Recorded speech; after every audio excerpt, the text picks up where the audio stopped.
గోలింగేశ్వర స్వామి ఆలయం తూర్పుగోదావరి జిల్లా బిక్కవోలు గ్రామంలో ఉన్న పురాతన దేవాలయం. ఈ దేవాలయం బిక్కవోలులో ఉన్న వినాయకుని గుడికి దగ్గరలోనే ఉంది. చాలామంది భక్తులు ఇక్కడ గణపతిని దర్శించుకొని గోలింగేశ్వర స్వామి ఆలయానికి వెళతారు. ఇక్కడ నుండి 1 కిలోమీటర్ లోపే ఉంటుంది. ఇలా నడుచుకుంటూ వెళ్ళొచ్చు. ఈ దేవాలయం రాజుల కాలంలో నిర్మించబడి ఇప్పటికీ చెక్కు చెదరకుండా అద్భుత శిల్పకళలతో నిండి ఉంది. ఈ ఆలయం తూర్పుగోదావరి జిల్లా బిక్కవోలు గ్రామంలో బిరుదాంకపురంగా పేరుగాంచి ఉన్న దేవాలయం. ఇది దేవాలయం ప్రధాన ద్వారం. ద్వారానికి 2 వైపులా ఇలా విగ్రహాలు ఉన్నాయి. ఇవి ద్వారపాలకులు.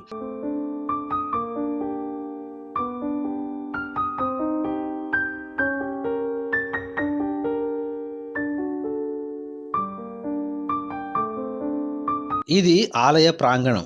ఆలయ ప్రాంగణంలో ఇలా నంది విగ్రహం, శివలింగం ఉన్నాయి.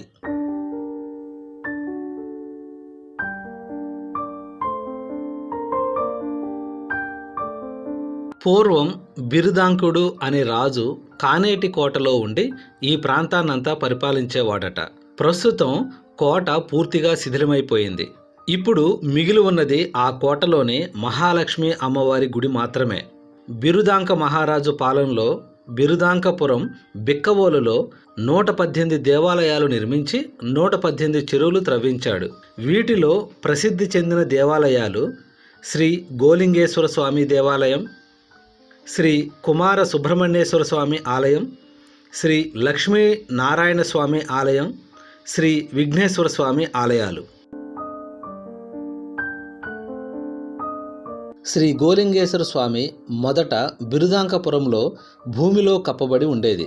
గ్రామంలో ఉన్న ఓ రైతు యొక్క ఆవు ప్రతినిత్యం తన పాలు ఈ లింగాకారం ఉన్న ప్రదేశంలో కార్చి వెళ్ళిపోయేది.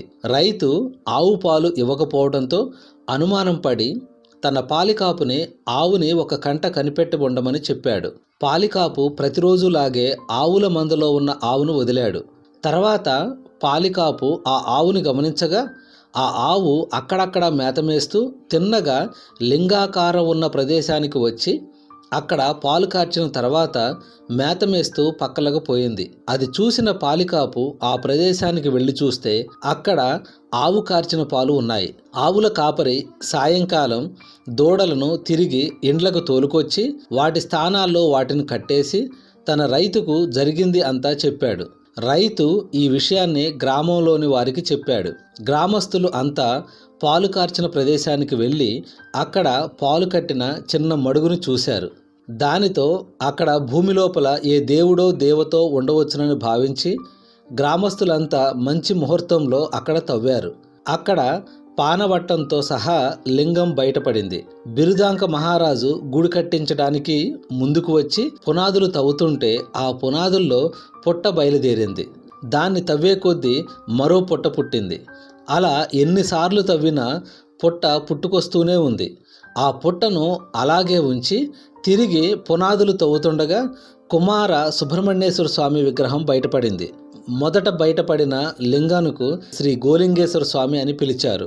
భారతదేశంలో కుమార సుబ్రహ్మణ్యేశ్వర స్వామి వారి విగ్రహాలు 2 చోట్ల మాత్రమే ఉన్నాయి. ఒకటి దక్షిణ దేశంలోని ఫళనిలోను, రెండోది బిరుదాంకపురంలోనూ వెలిశారు. ప్రతి సంవత్సరం షష్ఠి రోజు నుండి 5 రోజుల పాటు గ్రామస్తులు ఉత్సవాలు ఘనంగా నిర్వహిస్తారు. వేలాది మంది భక్తులు స్వామివారిని దర్శించుకుంటారు. ఈ ఆలయం చక్కటి శిల్పకళలతో కట్టించబడింది.